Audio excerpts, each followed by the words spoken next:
जय श्रीमती। आज शनिवार का दिन है। शनिवार विशुद्धि चक्र का दिन होते। ये 16 पंखुड़ियाँ होते जो नाक, कान, गला, जिह्वा तथा दांतों आदि की देखभाल करती है। दूसरे से संपर्क स्थापित करने के लिए दायित्व जो भी है उसी चक्र का है। ये चक्र गला के ठीक पीछे गर्दन में स्थित है। ये श्री कृष्ण जी का शक्ति से जागृत होती है। तो हम श्री माता जी के सामने दोनों हाथ फैला के बैठेंगे, कुंडली उठा के बंधन लेंगे और श्री माता जी के पास प्रे करेंगे। श्री माता जी हमारे गला में आइए, श्री कृष्ण जी का शक्ति से हमारे गला के अंदर समस्त दोष दूर कर दीजिए, हमारे विशुद्धि चक्र को जागृत कर दीजिए। माँ, एक छोटा स्पीच सुन। जय श्री माता जी। सिर्फ गीता पढ़ के कुछ गीता समझनी है। गीता जो जिसने सुनाई है वो कौन सी, पहले उनके बारे में जान लेना है। बड़े होशियार ही नहीं थे वो उस वक्त के राजदूत से, और डिप्लोमेसी का बिल्कुल जो अर्थ है, इसेंस है, उसको जान। अब डिप्लोमेसी का क्या इसेंस है कि कोई ऐसी एब्सर्ड बात करो जिसके करने से आदमी मुंह के बल गिरे। कृष्ण का खेल जो है उसको समझने के लिए पहले आपको सहयोग में उतरना चाहिए। अच्छा, मैं समझाने की कोशिश करती हूँ लेकिन आप समझने की कोशिश करें।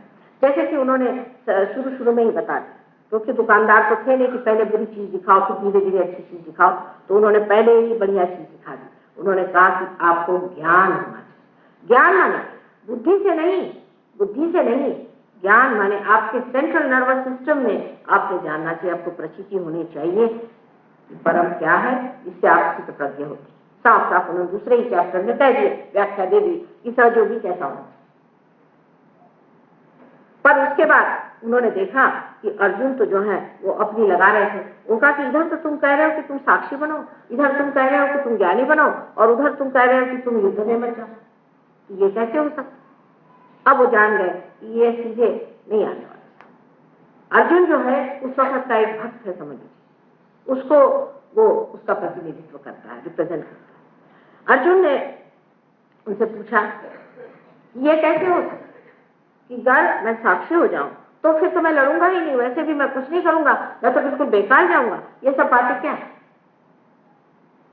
तो कृष्ण ने कहा अब इनको सीधी तरीके से समझाने से नहीं होगा, उल्टी तरीके से। तो पहली चीज उन्होंने जो बताई वो बताई बहुत बड़े तरीके से, कर्म कि बेटे तुम कर्म करते रहो और सब कर्म परमात्मा के चरण में डालो। हो ही नहीं सकता, एब्सर्ड। बहुत से लोग आके कहते हैं माता जी हम जो भी कर्म करते हैं वो हम परमात्मा के चरण में डालते हैं। मैंने कहा अच्छा, ये कैसे? फिर आप कर्म ही नहीं करते, अगर आप परमात्मा के चरण में डालते तो आप ऐसा क्यों कहते हैं कि मैं जो कर्म करता हूं? इस तरह की हमारे अंदर अपने बारे में एक भ्रांति मिथ हम लोग बना लेते हैं कि हम तो भाई जो भी करते हैं हम परमात्मा के चरणों में डालते। लेकिन कुछ ऐसे सियाने लोग हैं जो आके कहते हैं माँ हम तो सोचते थे कि मैं परमात्मा के चरणों में डालता हूं, पर होता नहीं, कोई न कोई गड़बड़। सो कृष्ण ने क्या कहा? उन्होंने जो बताया एक एब्सर्ड बात बता दी कि आप ऐसा करते रहिए। माने जैसे आप समझ लीजिए कि एक लड़का है वो बैलगाड़ी हाँक रहा है और घोड़ा पीछे रखा है, तो बाप आया बाहर, उसने कहा बेटे क्या कर रहे हो? कर ले मैं तो गाड़ी हाँक रहा हूँ। उनका भाई घोड़ा सामने करो तब गाड़ी हाँकेंगे। नहीं कहा मैं तो गाड़ी हाँकूंगा। उनका हाँकते रहो, घोड़े पे चित्त रखना। जब तक तुम घोड़े पे चित्त रखोगे तो पर गाड़ी चलेगी और गाड़ी चलेगी। लेकिन माँ का ये बात नहीं, माँ ने कहा बेटे वो घोड़ा सामने रखो और बांधो, नहीं तो घोड़ी नहीं चलने वाली, और ना ही घोड़ी चलेगी और ना ही तुम्हारी गाड़ी चलने वाली। तुम जब तक ये नहीं करोगे तब तक हो नहीं सकता। पहले आत्मा को प्राप्त करो फिर आगे की बात। जब आप पार हो जाते हैं तो आप क्या कहते हैं? आ रहा है, जा रहा है, हो रहा है। आप ये नहीं कहते कि मैं आ रहा हूं, मेरे अंदर से आ रहा है, मैं हूं, मैं कर रहा हूं, ऐसे तो कोई नहीं कहता। कोई अब आपने सहयोगों को देखा माँ इनका नहीं बन रहा, इसका नहीं जमता है, ये जमने नहीं वाला।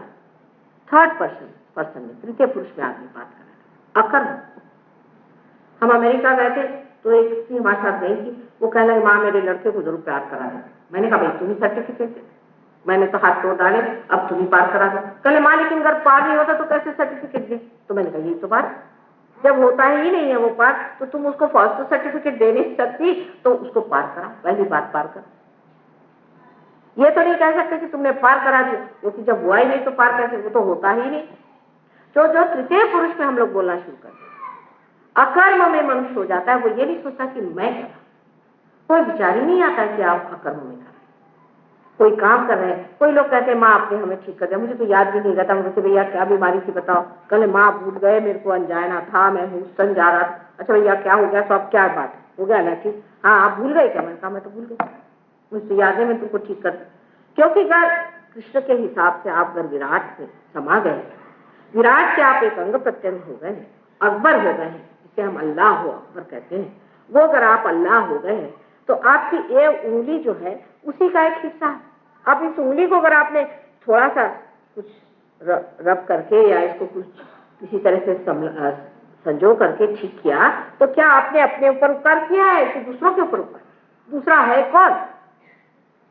दूसरा कौन है? ये भावना ही टूट जाती है कि कोई दूसरा है, क्योंकि आप उस परमात्मा के अंग और प्रत्यंग बन जाते। यही विराट का स्वरूप है। लेकिन ये स्वरूप को पाना चाहिए, और युग ने साफ साफ कहा है कि अब मनुष्य कल उठेगा तो वो कलेक्टिवली कॉन्शियस होगा, सामूहिक चेतना में जागरूक होगा। ये नहीं कि हम आप भाई भाई और कल मौका मिला तो कल सर फुटम्बल, हम आप हमारे शरीर के अंग प्रत्यंग बन गए, सामूहिक चेतना में आप जागरूक हो गए, तभी कृष्ण का काम हुआ। तो यही विशुद्धि चक्र है जो यहाँ जाकर के विराट बन जाता है। इस सर में जो 7 चक्र हैं उसके पीठ है, उस पीठ पर बैठे हुए वो विराट। सो इस कृष्ण को समझने के लिए जब कृष्ण भक्ति हुई तो कृष्ण ने उसमें भी चालाकी करी, क्योंकि भक्ति बड़े आसानी से हाथ नहीं, वो भी एक वन ट्रैक माइंड जिसे कहते हैं, बस लग गए तो लग गया, अब हम भक्ति कर रहे हैं भगवान। कृष्ण ने कहा कि पत्रम पुष्पम फलम तोयम, जो भी पत्र पुष्प फल कुछ भी पानी हमें आप दीजिएगा, हम स्वीकार करें। लेकिन देने के टाइम में एक शब्द से उन्होंने नचाया जो लोगों को समझ में नहीं आया। कहा है कि लेकिन तुमको अनन्य भक्ति करनी है, अनन्य, जब दूसरा नहीं, जब आप हमारे अंग प्रत्यंग हो जाते हैं, जब पराभक्ति में आप उतरते हैं, तब हम लेंगे, उससे पहले नहीं। लेकिन अनन्य शब्द को तो हम खा गए, और बड़े बड़े लेक्चर लोग देते हैं, मैंने देखा हुआ घंटों लेक्चर देते। सीधे 3 इसमें आप समझ सकते हैं, उनका कर्मयोग, उनका ज्ञान योग और उनका भक्ति योग। अगर परमात्मा को पाना है तो पहले उसके अंग प्रत्यंग बनना चाहिए, अनन्य होना चाहिए। जब तक आप अनन्य नहीं है, अनन्य भक्ति जो है उसको प्राप्त होना चाहिए, ये कृष्ण ने साफ साफ कह दिया। लेकिन जो पंडित होते हैं और जो वेदाभ्यास करते हैं, वो शायद चश्मे की वजह से वो चीजें देखते ही नहीं जो देखने की। और कृष्ण को समझने के लिए तो एक तीक्ष्ण दृष्टि, जो कि बुद्धि की बिल्कुल पराकाष्ठा है। आपको उसके सामने आप ठहर ही नहीं सकते, उनकी बुद्धि के सामने, इतने प्रकाशवान बुद्धिमान वो है। और वो चाहते हैं कि आपको जरा नचाएं जिससे आप ठीक रास्ते पर। अब मैं नाचो बहुत गोपाल, और जब ये आप उससे कहिएगा कि भैया आप बस नचाना बंद कर और मुझे तो बस अपने आत्म साक्षात्कार में उतार ले, तभी वो करते। इसीलिए उनका कि मुझे तू शरणागत हो जा, कृष्ण को शरणागत हो जा। तो इस विशुद्धि में बसे हुए श्री कृष्ण जो है, इनको आपको जागरूक करना पड़ेगा। जब तक ये जागरूक नहीं होंगे आपको विशुद्धि चक्र की तकलीफ रहेगी। अब विशुद्धि चक्र में भी 3 अंग है, राइट, लेफ्ट और बीच में। जब श्री कृष्ण बाल्यावस्था में थे, जब उनका जन्म हुआ, जब उनकी बहन विष्णु माया थी, तब उनका लेफ्ट साइड में यहाँ पर प्रादुर्भाव होता है बाल कृष्ण की तरह। और जब वो बड़े होकर के राजा हो गए तो उनका बीचों बीच यहाँ पर विट्ठल, जहाँ पर कि वो राजा बन करके और द्वारिका में राज्य करते, और बीचों बीच साक्षात श्री कृष्ण, जो कि हर हालत में श्री कृष्ण। इस तरह से चक्र के 3 अंग हैं। अब जिनकी आदत बहुत ज्यादा डांटने की, चिल्लाने की, चीखने की और दूसरों को अपने शब्दों में रखने की और दूसरों को बुरी तरह से बात करने की और दूसरों को दुख देने की अपने शब्दों से, ऐसी आदतें जिस आदमी को होते हैं उसकी राइट विशुद्धि पकड़ जाती है और उससे अनेक रोग उसे हो जाते हैं। जिस आदमी के ये आदत है कि सबके सामने गर्दन झुकी रहती है, चाहे जो भी कहो, हाँ भाई ठीक है, कोई भी गुरु आया उसके चरण छू लिए, उसके चरण छू लिए और सब चीज के चरण छूते फिरे रात दिन, उनकी लेफ्ट शुद्धि पकड़ जाती है। जो आदमी अपने को हमेशा दोषी समझता है, जो समझता है कि मेरे में अनंत दोष है, उसकी लेफ्ट साइड पकड़ जाती है। और जो मनुष्य अपने को सोचता है कि मैं तो दुनिया का सबसे बड़ा हूं, मैं जो करूं सो कायदा, मैं जो कहूं सो पूर्व दिशा, ऐसे जो आदमी बोलता है उस आदमी की राइट साइड पकड़ जाती है।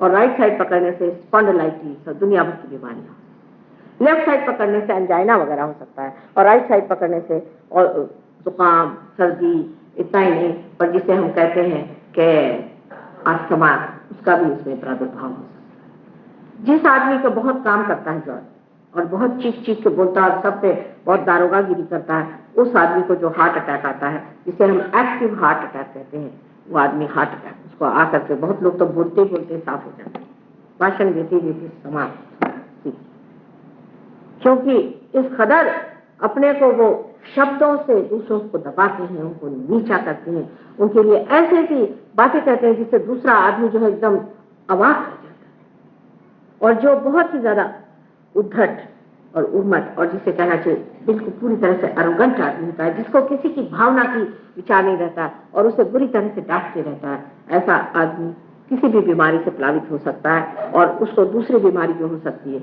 वो है पैरालिसिस,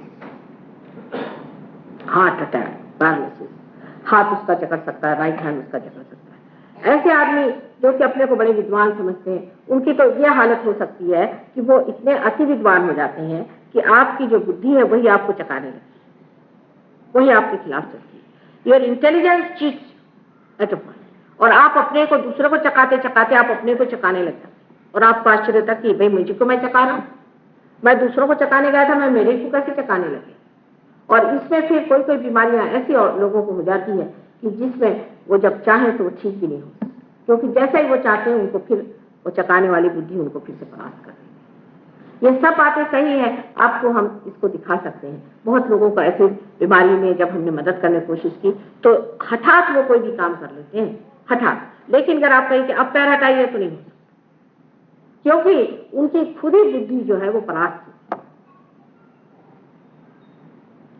अब आपने देखा है कि जो बीच में श्री कृष्ण है वो लीला करते हैं, उनके लिए सब सृष्टि एक लीला, होली भी एक लीला। उस वक्त उन्होंने संसार में आकर जितनी भी विधि वगैरह से लोगों को बिल्कुल ग्रासित कर दिया था उसको अच्छे से तोड़ फोड़ करके ठीक, किसी भी विधि को नहीं। सुदामा को सर पे चढ़ा लिया उन्होंने, जा करके और विदुर के घर साथ खा लिया। उन्होंने हर तरह से जितनी भी विधियां और जितनी भी पारंपरिक गंदगियां थी उन पर ऐसी तलवार उठाई कि सब चीज को तोड़ ताड़ करके नष्ट करके, ये सारी सृष्टि एक लीला है, उनके लिए लीला है। और जब सहयोगी पार हो जाते हैं तब उनके लिए भी सारी सृष्टि जो दिखाई देती है वो एक साक्षी है, इसके और साक्षी के स्वरूप से देखते हैं। वो जो कुछ भी उनको पहले हर एक चीज से लगाव था वो छूट करके वो देखता रहे, तो नाटक था तो नाटक टूट गया। अब हम किस लिए दौड़ रहे हैं? पहले तो जब शिवाजी महाराज आए समझ लीजिए स्टेज पे तो इन्होंने भी तलवार निकाली, जब वो गुस्सा करने लगे तो ये भी गुस्सा करने लगे, ये भी शिवाजी महाराज हो गए। जिस वक्त में नाटक खत्म हुआ काले ही भगवान, मैं ये तो नाटक था, तो वो नाटक सब खत्म हो जाता है और मनुष्य अपनी जगह आ जाता है। ये श्री कृष्ण की देन है, ये इन्होंने हमारी चेतना में विशेष स्वरूप दिया है कि जब वो जागृत हो जाते हैं तो हम साक्षी स्वरूप हो जाते हैं। और दूसरा एक महत्वपूर्ण कार्य करते हैं क्योंकि लीला कि हमारे अंदर जो अहंकार और प्रतिअहंकार जिससे कि हम हमेशा डरते हैं, दूसरों से दबते हैं, दोनों को वो अपने अंदर खींच सकते हैं, दोनों को अपने अंदर समा ले सकते हैं। और इसीलिए किसी भी अहंकारी आदमी को आप देख लीजिए, जैसे कि आपने देखा दुर्योधन को बहुत अहंकार था, उसको उन्होंने ठिकान लगा दिया, साड़ियां द्रौपदी की बढ़ती गई, वो दुर्योधन थक गया, उसका अहंकार है। जो भी अहंकारी आदमी होता उस पे इनकी गदा अगर चल पड़े तो वो खेल खेल में उसको ऐसे नचा देते हैं कि वो आदमी परास्त होता है। उसी प्रकार अगर कोई दब्बू आदमी है या कोई आदमी जो समाज से दबा हुआ है, जो दरिद्री है, इसके पास सुदामा नहीं, उसका मान करना, उसके मित्रत्व को इतना बढ़ावा देना और उसके लिए इस कदर दिल भर के, दिल खोल के उसके लिए सब कुछ देना, ये भी काम श्री कृष्ण का है। उनकी महिमा जितनी गाई जाए सो कम है। आज 6000 वर्ष हो गए वो यहाँ पधारे थे, उनको किसने जाना?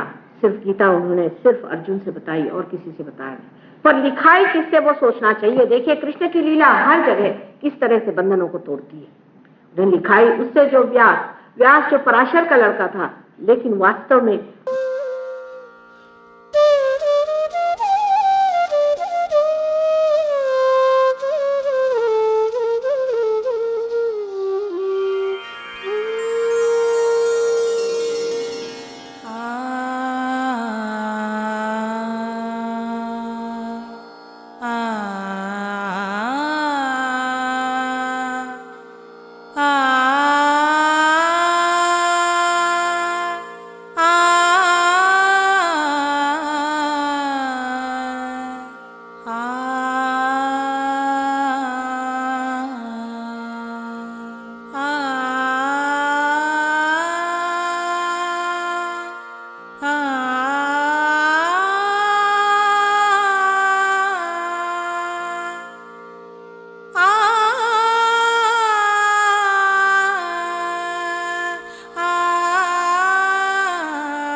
सुघर मधुर पुनि बंसी बजाई, सुघर मधुर पुनि बंसी बजाई, सुघर मधुर पुनि बंसी बजाई।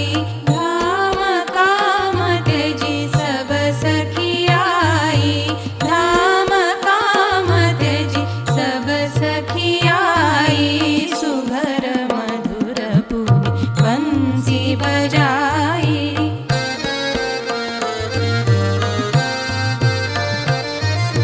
सुघर मधुर पुनि बंसी बजाई, सुघर मधुर पुनि बंसी बजाई, सुघर मधुर पुनि बंसी बजाई।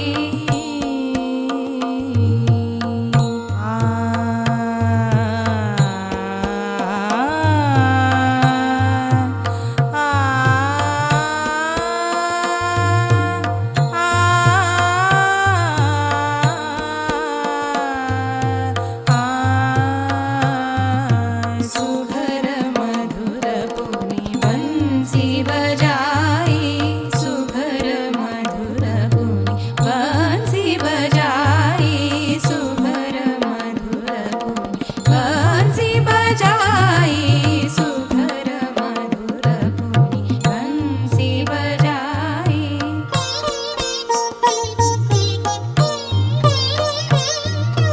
करत गान धर ध्यान श्याम को, करत गान धर